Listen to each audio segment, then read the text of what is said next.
E aproveitando que a gente está falando aí desse assunto de jovens, de referência, de ensinamentos e aprendizados, a gente vai chamar aqui o nosso próximo entrevistado, né? Ele que o Dr. Renato já mencionou, que é o grande líder dos jovens aí do Bunkyo, né? O Marcelo Hideshima. Olha, até cortou o cabelo. O Hideshima, né, ele é diretor executivo da Alfa Alimentos. Atualmente, ele é o terceiro vice-presidente da Sociedade Brasileira de Cultura Japonesa e de Assistência Social, o Bunkyo. É membro do Comitê Supervisor da Japan House, membro da Fundação Kunito Miyasaka, e em 2005 ele foi bolsista no programa de Jovens Líderes Nikkeis do Ministério dos Negócios Estrangeiros do Governo do Japão. Foi presidente também da Associação Brasileira de Ex-Bolsistas do Gaimusho em 2018. E em 2019, ele foi bolsista no programa de Líderes de Negócios pela JICA.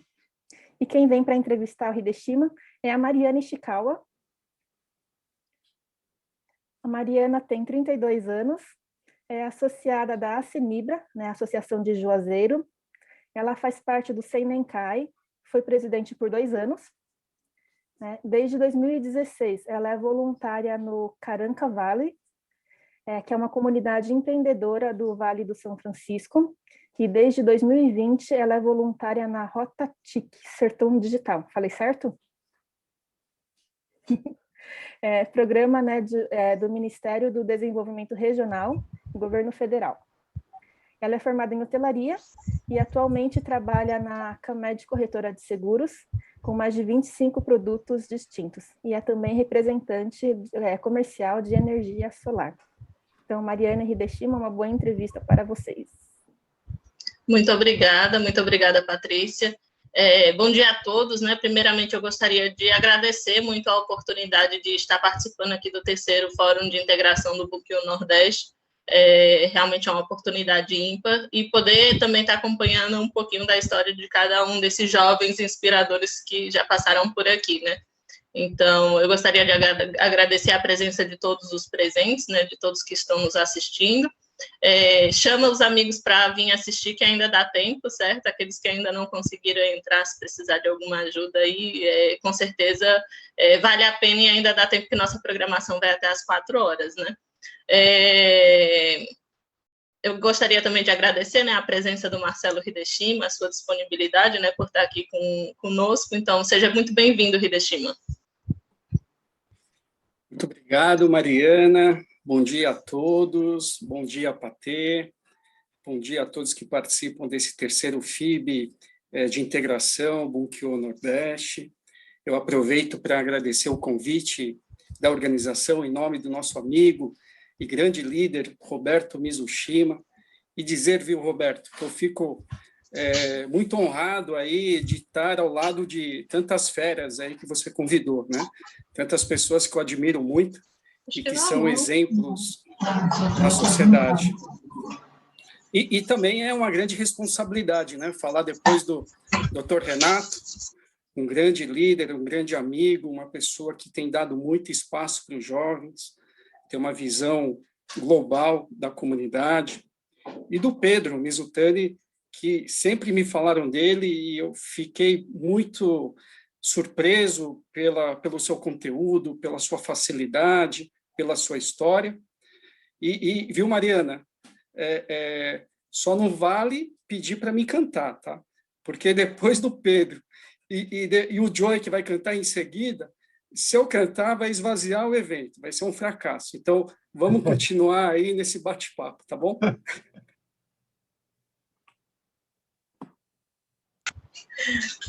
Pode deixar. Estava no script aqui pedir para você cantar uma música, mas eu vou tirar essa parte, vou te liberar dessa vez. Por favor, hein? A gente tem percebido, né, que 1 hora é muito pouco para poder aprender e conhecer um pouquinho da história de cada um aqui, né? Então, a gente vai tentar ser o mais breve possível, né, mas também tentando absorver o máximo da experiência aí que o Hideshima tem para passar para a gente, até porque ele é uma referência hoje Nikkei no Brasil, né, assim como os colegas que já passaram, é uma inspiração para a gente. Então, vamos direto aí para o início, né, da sua participação dentro da Associação Cultural Esportiva do Tucuruvi. Você começou muito cedo, né, nessa integração. Já com 13 anos foi vice-presidente do Shonen, entre os 14 e 16 estava como diretor esportivo, né, e aos 17 anos já se tornou presidente do Shonen também, né. Então, conta um pouquinho para a gente mais como foi essa história, o que ela significa para ti, e também compartilha um pouco da sua percepção dessas experiências, como é que elas contribuíram e contribuem, né, para a sua vida pessoal e profissional. Bacana, Mariana. Bom, isso já faz muito tempo, viu? E com certeza foi uma fase assim muito marcante da minha vida e muito importante. Eu guardo com muito carinho, né? Mas antes de eu começar a participar do CAICA, CAICA significa Associação Cultural de Bairro, né? Eu pratiquei o judô e o beisebol, e que também foram fundamentais assim para a minha formação. Eu considero essa fase como uma fase pré-escolar, digamos assim. E no início da minha pré-adolescência, eu comecei a participar do CAICA por influência assim dos meus irmãos, incentivo dos meus pais, e foi uma fase assim de descoberta de muita coisa, Mariana. Eu fiquei deslumbrado, sabe, com aquele ambiente sadio, aquele ambiente seguro, uma energia muito contagiante também. E lá eu aprendi assim o significado da coletividade, né? Da união entre os mais velhos e os mais jovens, as crianças, o senso de companheirismo, né? Quando você está em dificuldade de fazer alguma coisa, alguém vinha, te ajudava, e principalmente o respeito aos mais velhos, né? E assim, e quando eu fui presidente, né, aos 17 anos, foi uma fase que me trouxe assim muita responsabilidade, né, de exercer a liderança, né, de tomar iniciativas, que até então eu estava na minha zona de conforto, né, porque eu levava muito a sério. Eu era novo, mas assim, eu levava muito a sério porque a gente tinha um grupo de 30 pessoas e que eu herdei a sucessão de uma pessoa que trabalhou também, né, pelo grupo, né. Então, eu tinha que dar continuidade a isso, né? Então, e tinha que pensar no grupo como um todo. Isso me trouxe uma outra visão, né? De pensar no coletivo, né? Então, continuando a analogia, essa fase eu considero como assim meu ensino fundamental, né? E todas essas experiências e vivências eu guardo com carinho e muita saudade. E eu gostaria muito que todos os jovens tivessem essa mesma oportunidade, agora num momento diferente, mas que tivesse essa oportunidade desse senso de coletividade, de união, de companheirismo. Muito bem, Marcelo, obrigada. Conta um pouquinho também para a gente, voltando ainda um pouco no tempo, né? Como surgiu os intercâmbios beneficentes em São Paulo e qual foi a importância desses eventos, né? Desse tipo de evento? Bom, Intercaicans, para mim, eu guardo com muito carinho também. É uma passagem que eu tenho muito orgulho, talvez por ter sido o primeiro grande projeto que eu participei e que impactou muitos jovens naquela época, né? Eu participava da associação, né, como você mencionou, a Associação de Tucuruvi, que fazia parte de uma liga.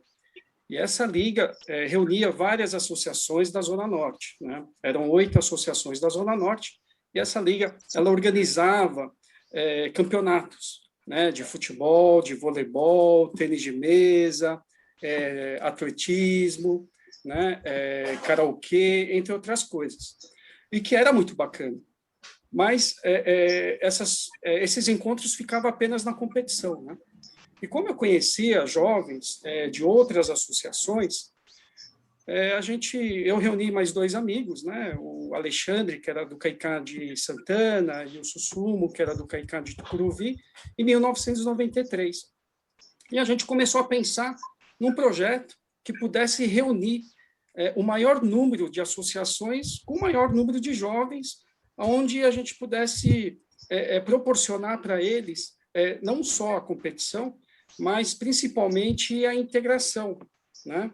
Que eu sentia falta. Mas durante esse projeto, né, não, esse período assim que a gente estava planejando o evento, aconteceu algo que mudou totalmente a minha vida, né? Talvez aqui o Dr. Renato, o Dr. Lichil acompanharam a outra entrevista que eu dei também na Academia do Futuro, e foi a primeira vez que eu comentei sobre isso, né? Então, hoje é a segunda vez que eu comento, mas que é um fato superado, e eu acho que, de alguma forma, a gente pode contribuir também com uma história que eu passei, né?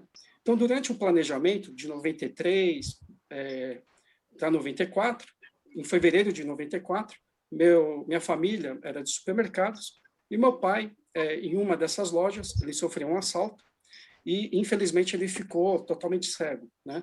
Tomou um tiro, mas aí a gente socorreu, né? O pessoal socorreu, levaram no Hospital Santa Cruz, né? Que é uma referência, né? E faço um parênteses aqui, cada vez o Hospital Santa Cruz, aí, liderado também pelo Dr. Renato, está em boas mãos, tem feito um belo trabalho, e eu sou muito grato a esse hospital, porque salvou a vida do meu pai, né? E meu pai ficou uma semana na UTI, totalizando 30 dias, né? No hospital. E quando ele saiu, né? Ainda bem que a gente tinha condições, meu pai tinha plano de saúde, mas é aquele tipo japonês, né? Puxa, eu nunca usei, e deixou de ter o plano de saúde, e quando aconteceu, a gente estava descoberto, mas a gente teve condições de pagar um tratamento mais adequado para o meu pai. E aí, o que aconteceu, né? E aí a gente não sabia muito bem como que a gente ia lidar com essa realidade, essa nova realidade do meu pai, porque ele era o chefe da família, ele sempre foi uma pessoa que tomava iniciativa, cuidava para que não faltasse nada, e de repente a gente viu ele nessa situação. Então, a gente procurando ajuda, eu tomei conhecimento de uma fundação que chamava Dorina no Rio para Cegos. Essa fundação é aquela que faz o livro da Veja falado e o livro escrito em braille. E era uma referência na época, isso em 94. E aí a gente fui levar meu pai. E uma das vezes que eu levei meu pai, que ele passava pela psicóloga, né, para que ele pudesse ter aonde conversar, com quem conversasse, com alguém com experiência. A gente estava na recepção, aí eu vi uma pessoa, criança de 9, 10 anos, era muito pequeno, levando o pai, que também era cego, para pegar 1 quilo de arroz e 1 quilo de feijão. E aquilo me tocou muito, porque eu estava ali naquela condição, junto com meu pai, mas a gente teve condições de dar um bom tratamento para o meu pai, a gente tinha condições para se manter, e aquilo me tocou realmente no fundo da minha alma. E aí eu fiquei pensando, né? Puxa, né? Como, né, tem pessoas e situações tão desiguais, né? E aí eu resgatei, Mariana, aquele projeto do Intercaicás que a gente estava organizando só e que ia ser só competição. Aí eu chamei os dois amigos, né? Reuni eles e falei, olha, queria falar sobre Intercaicás. Os dois, naquele momento, falaram para mim, pô, Marcelo, a gente já sabe que não tem condições de acontecer o Intercaicás. E eu falei para eles, muito pelo contrário, né? Vai ter o Intercaicás, só que agora o Intercaicás vai ser beneficente, né? E aí eles tomaram um susto, né? Porque naquela situação que eu me encontrava, eles falaram, pô, mas você tem certeza? Eu falei, não, eu tenho, e vai dar muito certo esse projeto. E aí a gente mudou totalmente a forma, né? De pensar sobre o evento, porque a gente tinha um potencial muito grande, né? E até então, esse lado filantrópico, o lado social, não chegava até a gente não sabia, porque a nossa realidade era outra, a gente estava numa zona de conforto dentro do CAICAM, né? E foi aí que a gente falou, agora Intercaicás vai ter a parte cultural, vai ter a parte esportiva, mas o peso maior e a finalidade maior vai ser beneficente. E aí aconteceu o primeiro, o segundo Intercaicás, e no terceiro Intercaicás, que foi em 96, eu ainda continuava na presidência, foi o auge. A gente reuniu 1.200 jovens, 16 associações, e arrecadamos mais de 20 toneladas de alimentos, que foram doadas para instituições de caridade, como a Kibonoye, onde eu tive o meu primeiro contato com a Kibonoye em 94, Icoi no Sono, Hospital Santa Cruz e a Fundação Dorina Noil para Cegos. Então, foi um movimento que eu guardo com muito carinho, porque eu acho que sensibilizou muito o jovem, trouxe uma nova realidade para o jovem. A gente, de certa forma, no início, a gente obrigava os jovens a irem entregar esses donativos com a comissão organizadora nas entidades, e depois de um tempo, Mariana, a gente tinha que alugar ônibus, porque era muito jovem querendo ajudar, muito jovem que sensibilizou. Isso, eu disse no começo que era orgulho, porque tem muitos jovens, ainda hoje, que contribuem com essas causas. E eu sei que esses jovens que passaram pela Intercaicasa e tiveram essa experiência, e que hoje não participam mais, aonde quer que eles estejam, eu sei que eles têm esse sentimento do próximo, esse sentimento de olhar e cuidar e zelar pelo meio. Então, agradeço muito a pergunta, porque é uma coisa que, através de uma tragédia, a gente conseguiu trazer, eu acho que, uma boa oportunidade, porque eu acredito que quando você tem um projeto, você tem um ideal, você tem pessoas comprometidas, você pode fazer uma grande diferença na sociedade. Você pode impactar positivamente o seu meio. Então, eu acho que as oportunidades, elas surgem a todos os momentos. Seu áudio está fechado, Mariana.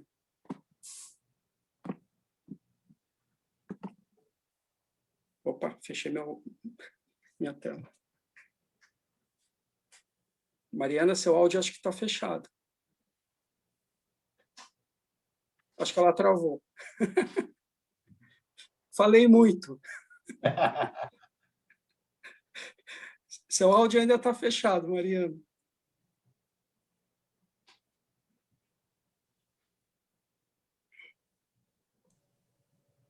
Pedir uma ajuda aqui do pessoal do suporte técnico para desbloquear o áudio dela. Eu falo menos na próxima, Patrícia. É que eu me empolgo, viu? Fala de Intercaicasa, eu me empolgo. Passaria a tarde toda falando. Olá, senhor Marcelo. Oi. Tudo bem? Aqui quem fala é a Kemi. Oi, a Kemi. Tudo jóia? Tudo bem, posso você? fazer uma pergunta aqui que a Mariana já tinha me passado, né? Sim, lógico. Aí, em caso aí de emergência.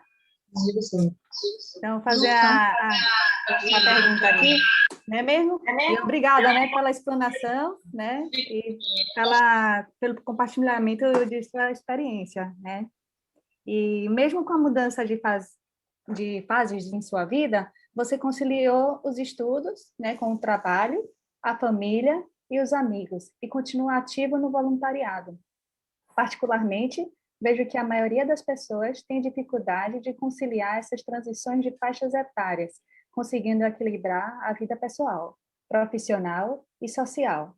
Com tantas responsabilidades e obrigações, e ainda se dedicar a cargos de liderança e voluntariado, que dica pode dar para as pessoas e entidades que estão nos acompanhando?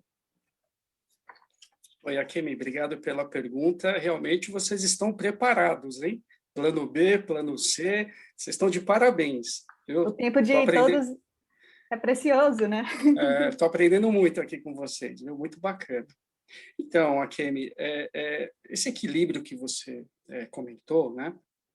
Eu acho que é fundamental em qualquer fase da nossa vida, em qualquer circunstância, né? Mas quando você é jovem, né? Eu acho que falta um pouco de maturidade por falta de experiência e por falta de vivência. Não tem jeito, né? E quando você é jovem também, eu já passei por isso e me incluo nisso, a gente já acha que sabe de tudo, né? A gente é o dono da verdade, né? Em alguns momentos eu me dediquei mais do que eu me deveria, com certeza, mas eu acho que isso foi importante para eu também reconsiderar e rever algumas atitudes que eu tinha, né? Para buscar hoje esse equilíbrio, que eu acho que é fundamental. Mas em alguns momentos da sua vida, essa fase, ela exige mais uma dedicação maior, por causa do foco também, e porque isso vai fazer, dependendo da fase, essa decisão sua vai ser em consequência da tua vida toda, né? Eu digo, por exemplo, do vestibular, né? Que muitos jovens, todos nós passamos por isso, que a gente precisa se concentrar muito no estudo. É muito importante. Mas, ao mesmo tempo, né, que também é muito importante a gente se distrair, né? Porque senão a pressão pode atrapalhar, né? Por exemplo, também, o começo da sua carreira profissional, quando você forma a tua família, você tem os filhos pequenos, tudo isso requer muita dedicação, né? Dedicação, foco, atenção, e acho que, mas o círculo de amizade que a gente forma no CAICA, que a gente forma na associação, pode nos ajudar muito também neste momento difícil, né? Através das suas experiências, através da sua vivência, né? Então, a gente acha que a gente tem que esquecer, né? Ou algumas pessoas falam, não, você tem que ficar dentro de casa, você só tem que estudar. Mas eu acho que isso talvez, às vezes, prejudica um pouco, né? E a família é muito importante também neste momento, né? Porque a gente também acha, né? Como a gente também acha que sabe de tudo, a gente acha que os pais pegam no nosso pé, né? Mas, assim, hoje eu tenho uma filha adolescente de 13 anos, né? Eu entendo perfeitamente hoje eu entendo perfeitamente que os nossos pais pensam na nossa felicidade, né? Por isso que é super importante ouvi-los e entendê-los. Eu acredito também, Mariana, a gente falou do lado do voluntariado, né? Como tudo isso a gente pode fazer o equilíbrio. Eu acho que no voluntariado você desperta em si algumas virtudes, né? Através da prática de boas ações, né? Eles aprimoram suas qualidades. A prática do voluntário, assim, eu considero um desenvolvimento constante, né? A própria pessoa, né? E também acredito que o tempo que você se dedica ao voluntariado, ele te traz energia, ele te traz aprendizado, ele te traz novos conhecimentos, e o maior beneficiário é a própria pessoa, tá? Então, eu acho que o equilíbrio ele é fundamental, mas em algumas fases ele foge um pouco, mas a gente tem que ter a percepção que a gente sempre tem que estar bem na saúde mental, saúde física, saúde espiritual, a saúde familiar, a saúde financeira e também a saúde social e fazer o bem ao próximo. Eu acho que tudo isso se fecha. Muito obrigada, Hideshima. É um equilíbrio, né, importante para todos nós. Mari, será que você consegue agora conectar o áudio? Eu acho que já voltou. Ótimo. Deu certo? Tudo certo. Foi pelo ocorrido. Obrigada, Kemi. Hideshima, assim, o que me inspirou muito na tua história, certo? E que eu acredito que pode servir também como inspiração para os outros, é justamente esse exemplo de superação e também de viver um pouquinho cada etapa, né? Cada fase com seus aprendizados, com seus ensinamentos e continuar com foco, né? Com uma visão de futuro. Eu gostaria também que você pudesse compartilhar um pouquinho da sua experiência no Japão. Já tiveram várias experiências no Japão, né? Mas eu queria um pouco da experiência específica de 2005, onde você recebeu o convite, né, do ministro de Relações Exteriores do Japão para participar do programa de jovens líderes Nikkeis da América Latina no Caribe. Como foi essa experiência para vocês lá no Japão e quais os aprendizados você leva consigo até hoje? Outra passagem que eu levo com muito carinho, Maria. Tem o Jairo também, Jairo Emura, que também é colega, né, companheiro de bolsa, né? E eu tive essa oportunidade, como você falou, em 2005, e é uma bolsa que é um programa do governo do Japão, através do MOFA, né, que é o Ministério dos Negócios Estrangeiros, destinado aos jovens líderes desses países da América Latina e Caribe. Essa bolsa ela tem o objetivo de aumentar a compreensão sobre a atualidade do Japão e as políticas do país, né? E esses bolsistas, eles acreditam e apostam que esses bolsistas no futuro sejam um elo de ligação entre o Japão e os nossos países, né, da América Latina e Caribe, sempre pensando no fortalecimento bilateral.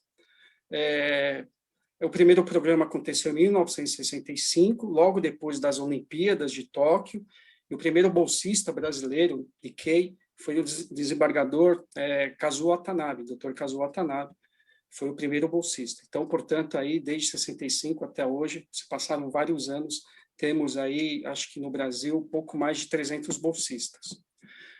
Durante o programa, antigamente era 2 meses, né? Atualmente, e no meu ano específico, foram 10 anos de intensa programação, tinha palestras sobre a história do Japão, seminários sobre relações internacionais, visitas às empresas japonesas, visitas também às cidades históricas, né? Nessa viagem eu pude conhecer Hiroshima e Kyoto, além do ponto alto, né, desse encontro, que é uma audiência com a família imperial, né? Todos os bolsistas de todos os anos têm uma audiência com a família imperial, e no meu ano foi com o príncipe Akishino e a princesa Akiko, né? Então, e tem uma passagem que eu acho que é legal, porque lá virou uma chavinha para mim, né? Foi um start de muita coisa, né? O programa era de 10 dias, e no último dia, o MOFA, né, que é o Ministério, ele organiza um jantar de despedida, e é onde você recebe o seu certificado. E nesse jantar, ele é muito importante, porque tá os diretores do MOFA, né?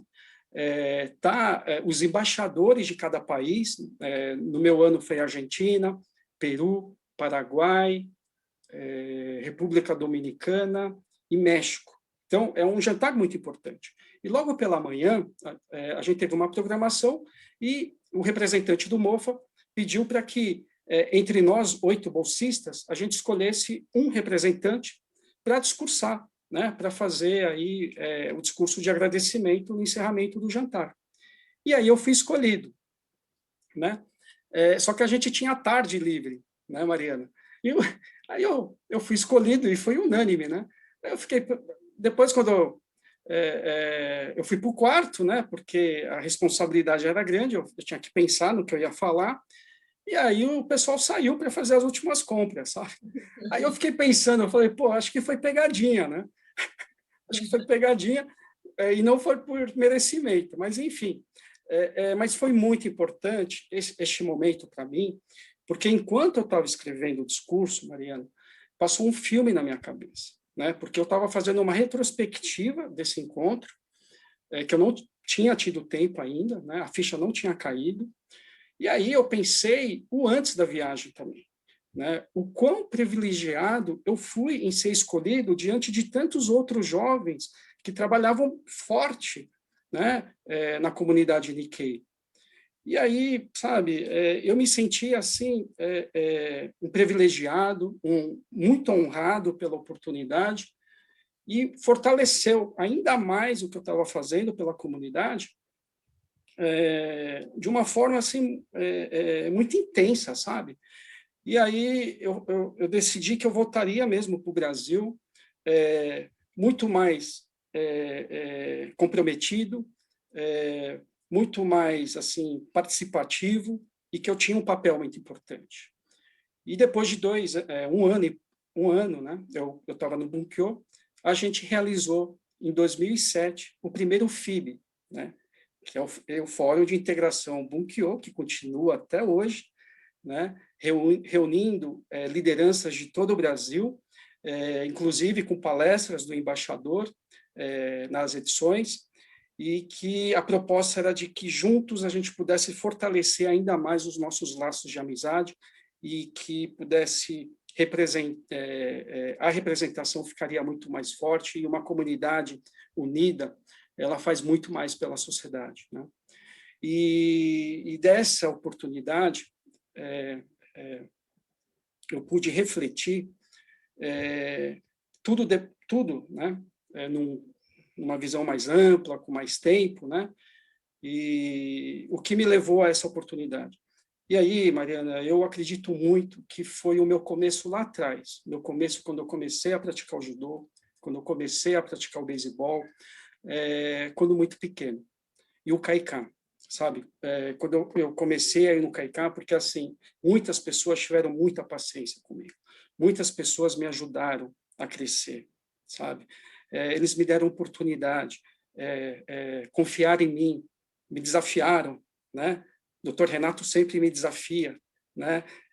Isso é muito bom, isso é muito interessante, porque você não fica na sua zona de conforto, né? E faz com que você pense como você pode fazer mais, né? E esse sentimento de querer ajudar, Mariana, você olhando para trás e ver tanta gente que contribuiu para a tua vida, é um sentimento de gratidão, né? Então, a gente busca esse sentimento de gratidão está muito presente na minha vida. Então, a gente busca sempre retribuir fazendo o nosso melhor.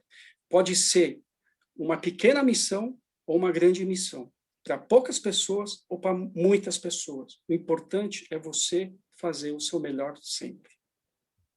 É inspirador mesmo, né? Falando um pouquinho agora da cultura japonesa, né? Você pode exemplificar que tem desde criança essa referência. Você também fez parte da comissão organizadora dos eventos, das comemorações, né? Dos 90 anos, 100 anos, 110 anos da imigração japonesa no Brasil. Pode comentar um pouquinho como foram essas comemorações, como foi estar envolvido nessas iniciativas e também o que te motiva a continuar? Legal, Mariana. Olha, essas comemorações, para mim, a cada comemoração, esse sentimento ele vai ficando mais forte, né? E para mim tem uma grande importância. Não somente pela comemoração em si, né? Mas principalmente pela oportunidade que a gente tem de resgatar a história da imigração, né? E a importância que os imigrantes tiveram na construção do nosso país, e que tiveram também na construção da nossa formação, porque os imigrantes vieram aqui sem nada, sem conhecer o país, sem conhecer a cultura, tiveram dificuldades em todos os sentidos, né? E eles sempre lutaram, persistiram para que as próximas gerações tivessem uma condição melhor, né? Então, eles passaram por muito sacrifício, muita superação, tiveram muita persistência, né? E hoje nós estamos aqui, né? Graças a toda essa história. Então, é importante também olhar para frente, né? Olhar para frente, porque a gente comemora algo que nós temos que comemorar, né? Esse reconhecimento, a esse legado, a esses valores, mas a gente tem que olhar para frente também, em reconhecimento a todo esse esforço que eles tiveram para construir essa história, as nossas histórias, os nossos valores. Então, a gente tem que olhar para frente e seguir esse caminho que eles trilharam para a gente, né? Por isso, Mariana, esse significado que você perguntou, eu faço questão sempre de ajudar essas comemorações, porque é uma forma que eu tenho de agradecer a todos aqueles que fizeram tanto por nós, né? Que não fica só no discurso, né? Vamos lá, vamos ajudar, tem que carregar a mesa, tem que carregar a cadeira, mas se essa é a finalidade de reconhecimento, de agradecimento, de reverenciar os nossos imigrantes, que eu lembro muito dos meus avós, eu sempre vou fazer, né? E aí eu tenho uma lembrança que em 1998, comemoração dos 90 anos, eu fui designado pelo presidente da comissão, né, das comemorações, para ser o presidente da comissão jovem. Nossa, desde lá eu já sou jovem, desde 98 me considero um jovem. Maravilha. E aí nós fizemos um evento, né, e trouxemos um grupo de taiko do Japão, né, e reunimos grupos de taiko do Brasil, todos jovens, né. O evento se chamava Hakyosai, foi feito lá no Bunkyo, e fizeram uma apresentação fantástica, porque até então poucos grupos tinham vindo do Japão para o Brasil, né? Então era algo inédito, né? E no final eles fizeram uma apresentação entre eles, entre esses grupos, né? E fecharam com chave de ouro, foi maravilhoso, né? Mas tem um episódio também, Mariana, que é sempre uma chavinha que eu levo e que vira e que me traz todo o sentido, né? essa dedicação, esse trabalho que a gente faz, né? Eu me lembro muito bem, eu me lembro da cena, foi no hall do Auditório Grande do Bunkyo, uma amiga minha que tinha levado a avó para assistir esse show, e ela veio me agradecer, a avó dela, e disse que ela poderia morrer agora em paz, né? Então, assim, é algo muito forte você ouvir isso, mas, assim, por outro lado, te traz muito carinho, né? Traz muito significado isso, né? Então, são passagens assim importantes, que só vai reforçando e só vai dando combustível para que a gente continue, né?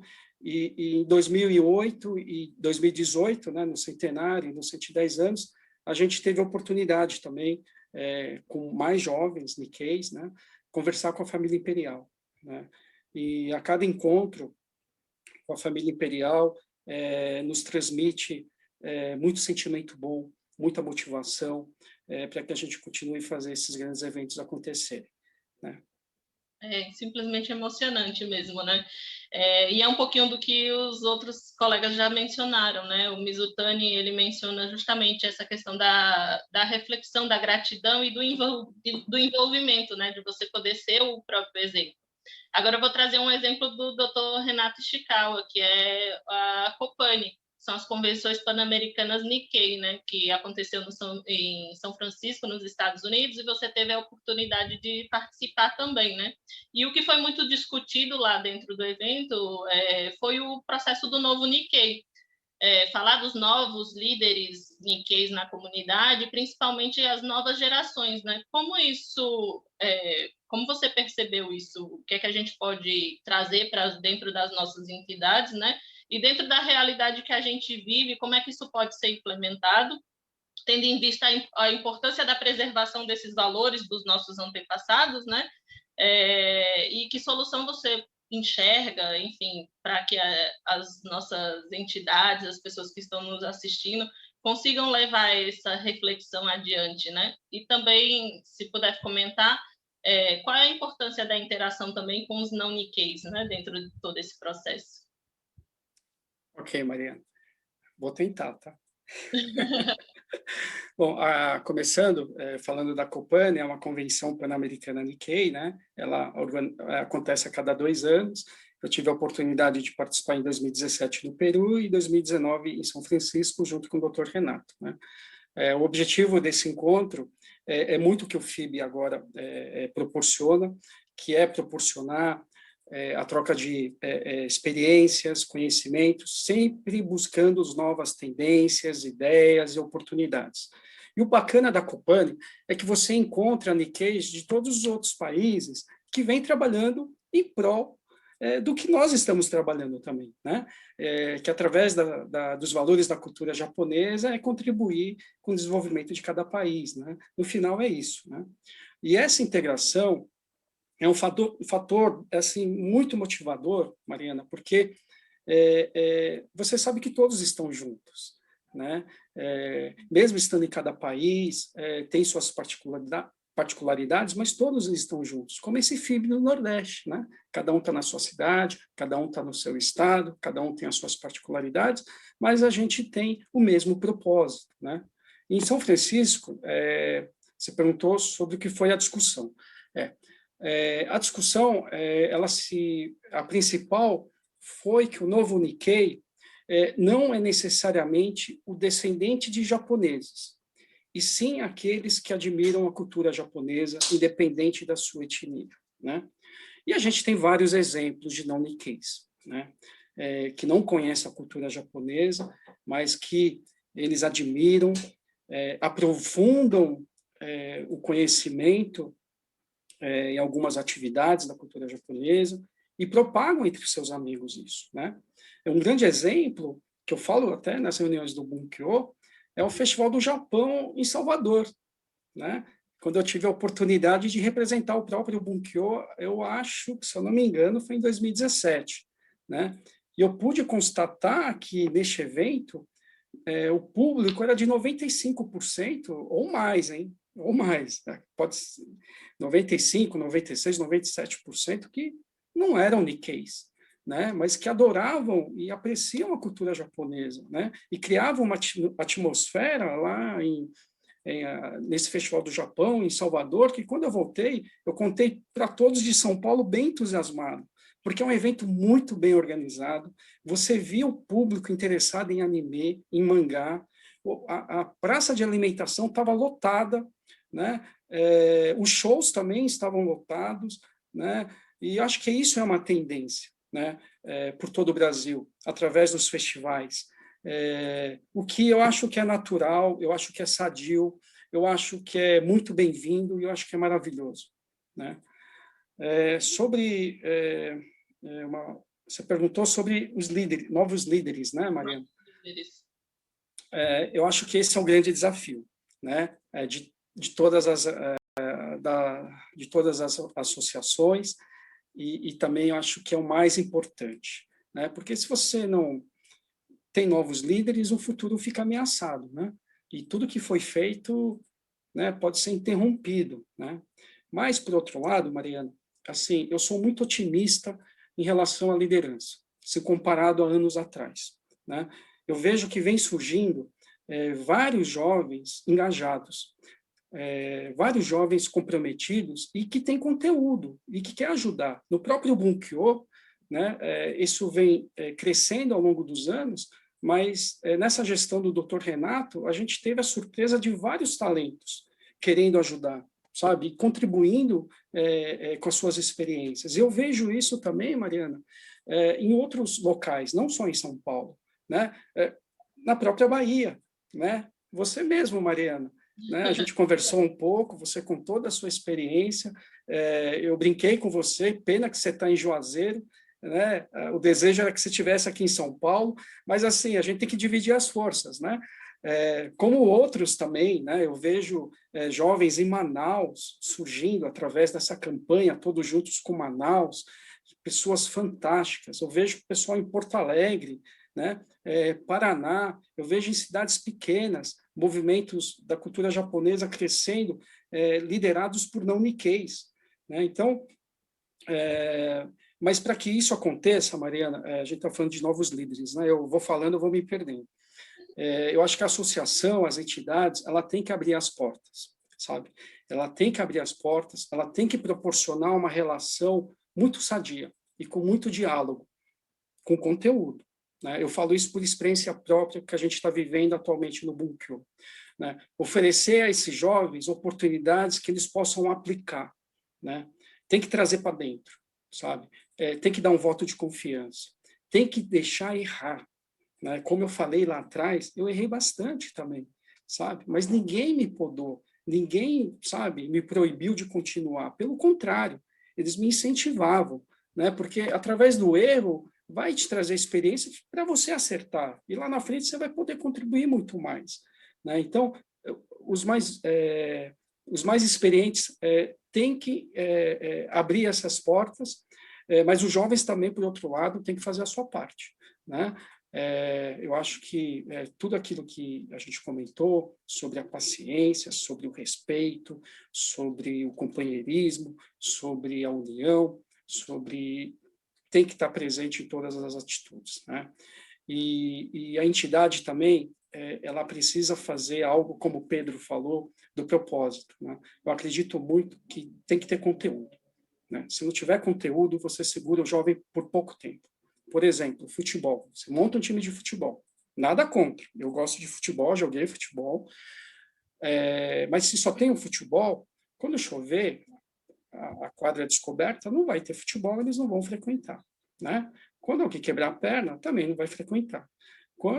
Enfim, então eu acho que tem que ter conteúdo para fazer com que eles possam participar da construção de um propósito, de algo de coletivo, né? Se ele pensar diferente, eu acho que vai trazer muito sentido na participação dele, né?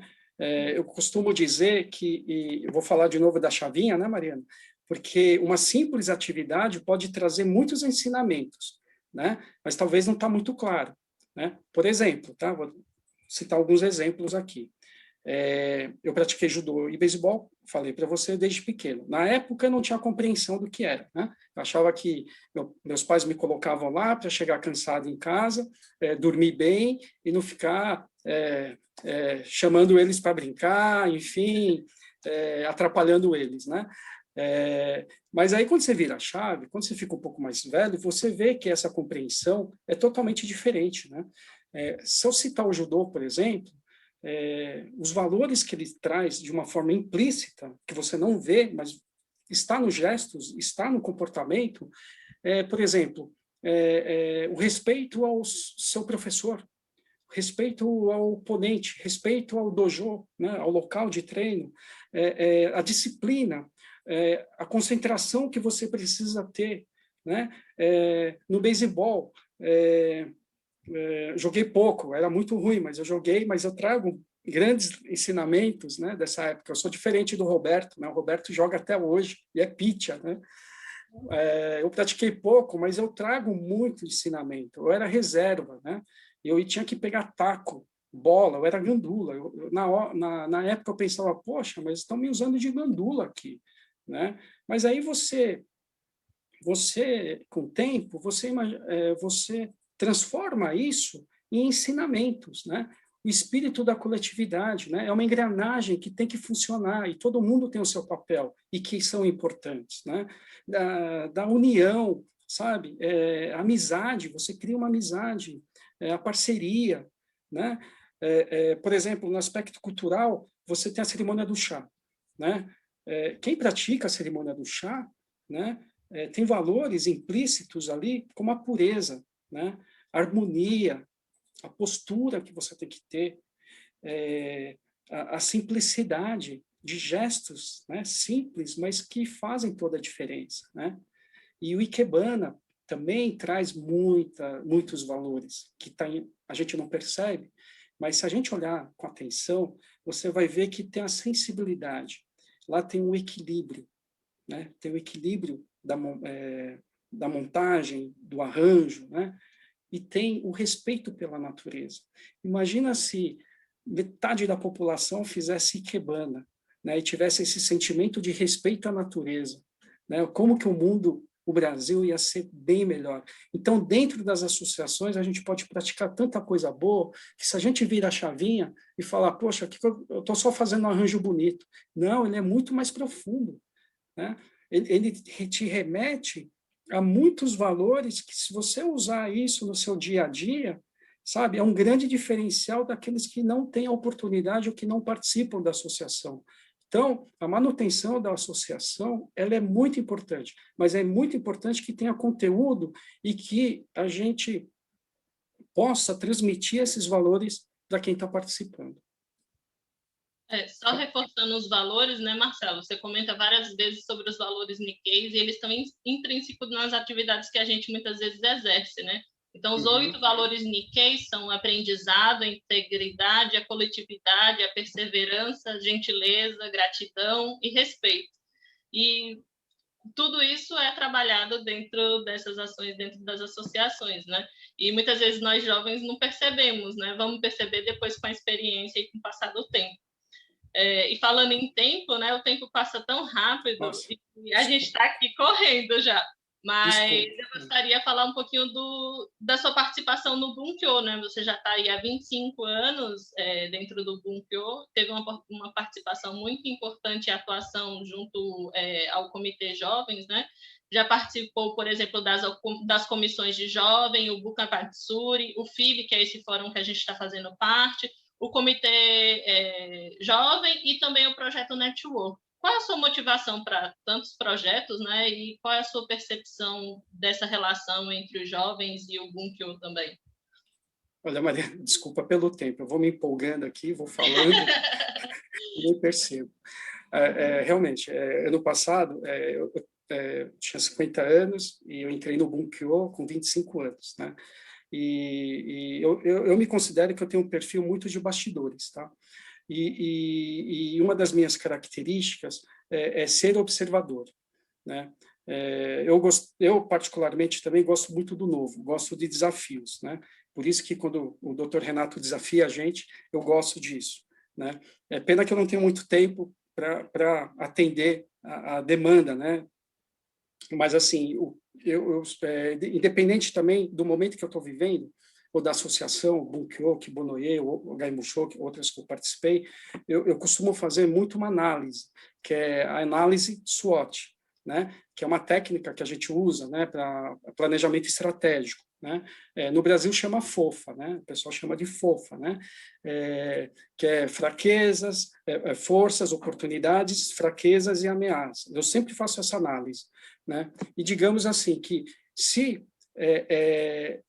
oportunidades, né, e as forças são maiores que o lado ruim, né, que as ameaças e as fraquezas, eu já acho que a gente já tem um bom caminho para seguir, né?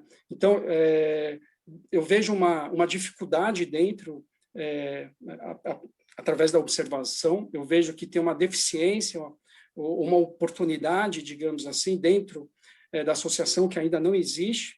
Faço essa análise, trago amigos também, nada se faz nada sozinho, muito pelo contrário, e eu procuro, na minha lista de contatos, pessoas que têm um perfil para aquele projeto, né, para aquele propósito, e aí a gente monta um time, né?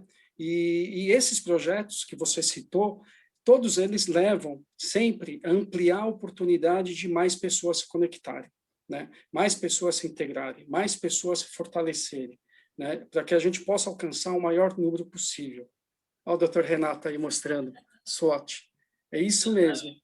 Esse exercício eu faço sempre, doutor Renato, e levo para o trabalho também, em qualquer circunstância, né? Porque aí você detecta melhor a tua situação, o momento que você está vivendo e aonde você quer chegar e o que você tem que fazer para chegar até lá, né? E o Bunkyo dá espaço, né? O Bunkyo, ele incentiva, ele te ouve, né? E assim, Mariana, sendo muito sincero, o momento que a gente vive no Bunkyo é a melhor possível, né? É de muita convivência, é muito harmoniosa, é um ambiente sadio, prevalece sempre o diálogo, sempre o companheirismo. Então, acredito que se você tem um propósito, você tem um projeto, você tem um espaço que confia em você, acredita em você, incentiva você, né? É o apoio. Você tem amigos, você consegue transformar algo que um problema, uma deficiência e uma grande oportunidade. Tá? Então, é isso que me motiva. Dentre tantos projetos, Marcelo, o que me chamou a atenção, né, e achei muito curioso, até porque eu percebo, assim, de alguma forma, que a gente tem dificuldade de trazer pessoas com esse perfil, é o projeto Network. Então, eu gostaria que você comentasse um pouquinho sobre qual é o objetivo desse projeto, quem é o público-alvo e como faz para fazer parte, né? Até para a gente oportunizar a divulgação desse projeto para mais pessoas. Boa pergunta, obrigado, Mariana. Boa pergunta, porque o Bunkyo tem muito carinho por esse projeto, né? Ele foi criado em 2019, foi uma iniciativa do Consulado-Geral do Japão em São Paulo, que procurou nós do Bunkyo, que a gente pudesse promover um encontro, que pudesse reunir filhos de decassegues, né, trabalhadores lá no Japão, ou jovens que vivenciaram no Japão e que enfrentam, de certa forma, dificuldades na sua adaptação, né?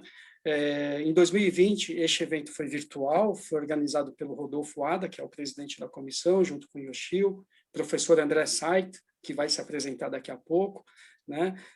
Entre mais pessoas aí que ajudaram bastante. E eles organizaram uma série de lives, né?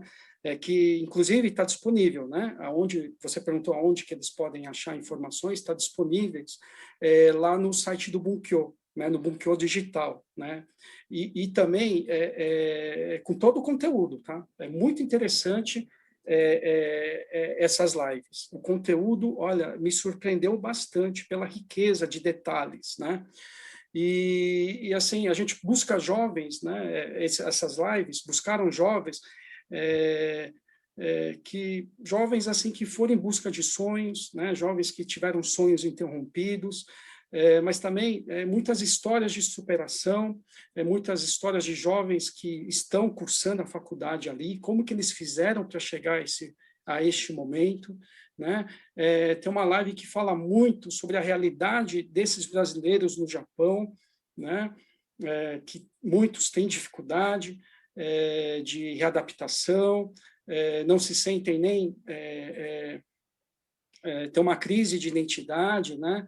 E que enfrentam dificuldades no dia a dia, né? Então, o Projeto Network ele tem um papel fundamental com olhar para essas pessoas, para esses jovens que se sentem muitas vezes deslocados, ficam desconectados com a sociedade. E as associações têm um papel muito importante, né, para acolher esses jovens, trazer esses jovens para o nosso convívio, né? E o primeiro contato é muito importante ouvi-los, né? Suas experiências, suas frustrações, suas histórias, né?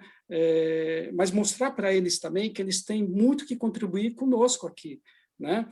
Muitos conhecem a língua japonesa, sabem da língua japonesa, né? Eles poderiam ensinar a gente a língua japonesa, né? Então, eu acho que poderia fazer uma grande parceria com eles, né? Mas muitos não querem ser encontrados também, né? Então, eu acho que a iniciativa tem que surgir primeiro das associações, das pessoas, que se a gente detectar, vamos trazer esse jovem para frente, né? Para dentro, né? Porque esse jovem tem que se socializar, esse jovem tem uma vida toda pela frente, ele pode contribuir muito para a associação, para a comunidade local e principalmente para a vida dele. Então, a intenção é a gente conseguir convergir tudo isso e, sabe, construir juntos e multiplicar isso em outras regionais, como, por exemplo, o FIB a gente está fazendo, né? Mas pensar com o network também com muito carinho e a gente poder aí unir forças para que a gente possa conseguir trazer o maior número desses jovens. Maravilha, obrigada pela sua sensibilidade, né? E fica o convite para você que está aí acompanhando, se conhecer uma pessoa nesse perfil, indica o programa para fazer parte, traz essas pessoas, vamos tentar aproximar o máximo possível elas da nossa comunidade, da nossa associação, né? E para quem ainda não conhece, o Bunkyo Digital pode ser encontrado lá no YouTube, procura por Bunkyo Digital, e aí vocês vão poder ver um pouco mais desse conteúdo que o Marcelo Hideshima está compartilhando aqui conosco, certo? Agora, Hideshima, fazendo um pouquinho dessa retrospectiva de toda a nossa conversa, né, ficou muito claro a importância e a contribuição desses valores da cultura japonesa e como eles tiveram influência também na tua vida, né? Agora, pensando um pouco na tua carreira profissional, o que você pode compartilhar conosco?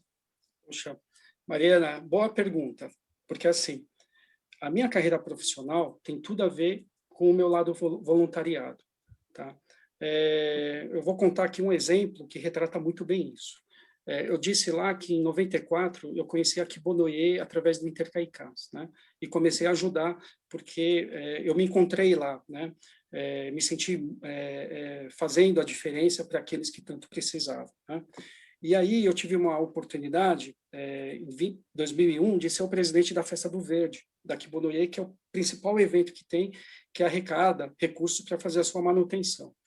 E durante esse evento, em 2001, eu conheci um empresário que chamava Valtteri Roche. Ele era o presidente da Shizen e o presidente da Shiseido do Brasil.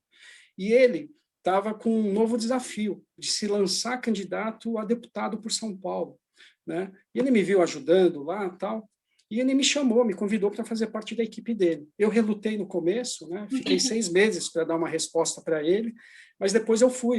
Ele me mostrou o projeto, eu gostei do projeto, eu fui e ajudei. Em 2002, ele saiu candidato, não foi eleito, teve 50 mil votos, ficou na suplência, mas não foi eleito. E logo depois, em 2006, eu continuei na equipe dele, ele foi eleito deputado federal por São Paulo e virei chefe de gabinete dele. E aí, ele ficou 3 mandatos, e somos amigos até hoje. Eu ajudo assim por acreditar muito no projeto dele e pelas oportunidades que ele me deu, né? E enquanto eu estava no gabinete, eu tive oportunidade de participar das comemorações do centenário, né? Do lançamento do selo, da moeda comemorativa, da audiência da Majestade, né, que era o príncipe, no Congresso Nacional. Acompanhei a comitiva do príncipe em São Paulo, Paraná e também em Brasília. Então, tem tudo a ver com o meu lado voluntário. E depois, eu acho que meu ciclo na política estava acabando, eu fui procurar outras oportunidades E eu tive algumas propostas, mas eu escolhi a que eu estou até hoje, que é a Alfa Alimentos, né? Por que eu escolhi a Alfa? Porque era uma empresa que já tinha uma relação com a comunidade Nikkei. E isso pesou muito na minha decisão, porque eu queria que eu estivesse num ambiente de trabalho, numa empresa, que eu pudesse continuar contribuindo com a comunidade, né? E hoje eu sou sócio-diretor da empresa e que me permite estar mais próximo e contribuindo ainda mais com a comunidade. Então, lá do voluntariado tem muito a ver. E por que também? Essa empresa, o dono dessa empresa, me conheceu na Kibonoye, né? Então, quando ele me convidou para ir para a empresa dele, ele já sabia que eu tinha esse trabalho voluntário. Por isso que eu falo, quem tem esse trabalho voluntário, eu acho que tem um diferencial muito grande, porque ele tem uma compreensão diferente dos que não têm, né? E você perguntou o que agregou na minha formação, né? Tudo, né? Tudo que eu aprendo lá no voluntário, eu pratico na empresa, né? Como, por exemplo, né? O respeito a todos, né? Desde um diretor com um auxiliar de produção, né? Eu sempre me coloco do outro lado, né? Seja de um cliente ou de um fornecedor, para entender a situação, né? Aprendi que não se faz nada sozinho, pelo contrário, né? Não adianta você estar bem e as pessoas à sua volta também não estar bem, né? E todos são importantes, desde um grande cliente com uma conta enorme, com um cliente simples que está começando, né? E principalmente o que eu aprendi na comunidade que eu levo hoje no meu trabalho, né? De você ser justo, ser correto. Tem que ser correto o seu trabalho, tem que ser justo. Isso eu aprendi com a comunidade. Então, resumindo, Mariana, esses valores que eu trago para o meu dia a dia, eu aprendi muito com os nossos senpais, com os mais experientes, ouvindo as suas histórias, suas experiências, e eu trago isso comigo. Então, eu falo para vocês, jovens, dentro das associações de vocês, não percam essa oportunidade, sabe? Escute os mais velhos, né? Vocês têm uma grande oportunidade. Essas histórias de vidas deles são uma grande inspiração, e que esses ensinamentos a gente vai carregar, e é uma grande oportunidade para nós que temos isso, e que tem o Dite, o Bate, e os pais também, façam isso dentro de casa, tá? Não percam. Eu tenho muita saudade do meu avô, por exemplo, né? Mas eu o perdi com 13 anos, mas eu queria ouvir muito dele. Ele foi muito atuante na comunidade, foi vice-presidente do Sagaken Jinkai, eu queria aprender muito com ele, eu não tive essa oportunidade. Então, quem tem ainda o Dite, o Bate, os pais, o relacionamento dentro das associações, não percam essa oportunidade. No mínimo, você vai ganhar muito. Pessoal, infelizmente, né, nossa conversa está chegando ao fim. Eu gostaria de agradecer a todos que estiveram conosco aqui até o momento, né, e também a todos que estão nos bastidores, tornando esse momento possível. Espero que vocês, assim como eu, tenham ficado ainda mais inspirados com essas histórias compartilhadas aqui, até com a história do Hideshima e com os demais participantes, que vocês também possam ser as nossas histórias inspiradoras num futuro próximo. E, claro, né, meu agradecimento especial ao Hideshima. Muito obrigada por doar seu tempo, por compartilhar essas importantes experiências da sua vida conosco, né? E desejo muito sucesso nos próximos anos aí da tua vida. E gostaria que você fizesse as considerações finais. Mariana, primeiro agradecer a você, a Kemi, a Patê. Foi um bate-papo agradável. Desculpa, acho que eu estendi um pouco, mas é que eu me empolgo muito com esses assuntos. Agradecer muito o nosso amigo, líder, Roberto Mizushima, né, por essa iniciativa. Ele, quando a gente conversa, ele sempre fala do jovem. É impressionante a preocupação que ele tem de promover oportunidade para os jovens, tá, Roberto? Então, muito obrigado. É uma honra muito grande estar aqui com vocês, tá? E também que finalmente eu consegui, porque o Roberto ele me chamou nas 2 primeiras edições, eu não consegui participar, e que essa pandemia, de certa forma, né, mesmo sendo muito ruim, ela trouxe outras oportunidades, né? E de eu estar aqui com vocês, conectado, né, mesmo que virtualmente, mas, de certa forma, a gente se sentir próximo, né? E, assim, eu espero que tenha contribuído um pouco, né, diante de tantas feras aí que se apresentaram, né, Dr. Renato, Pedro e tantas outras que vão aí se apresentar também, como o André Saito, o Joey Hirata, a Chieko Aoki, o Jairo Emura, né, pessoas do nosso círculo que a gente são exemplos para nós, né, e eu queria me despedir, assim, agradecendo. Muito obrigado pela oportunidade e fiquem todos bem. Muito obrigado. Muito obrigada, Marcelo. Eu gostaria de deixar um grande abraço virtual a todos, né? Espero que vocês tenham absorvido o máximo aí de aprendizado e também da lição de vida do Hideshima, que um pouco do que ele passou aqui para a gente hoje, e colocar a mão na massa, né? Fazer realmente as mudanças acontecerem, as melhorias que a gente quer ver acontecer, e nós queremos ver essa mudança dentro da comunidade, poder fazer parte disso também e deixar um legado de futuro, assim como a gente tem tido essa experiência, né? Então, muito obrigada, Patrícia, com você.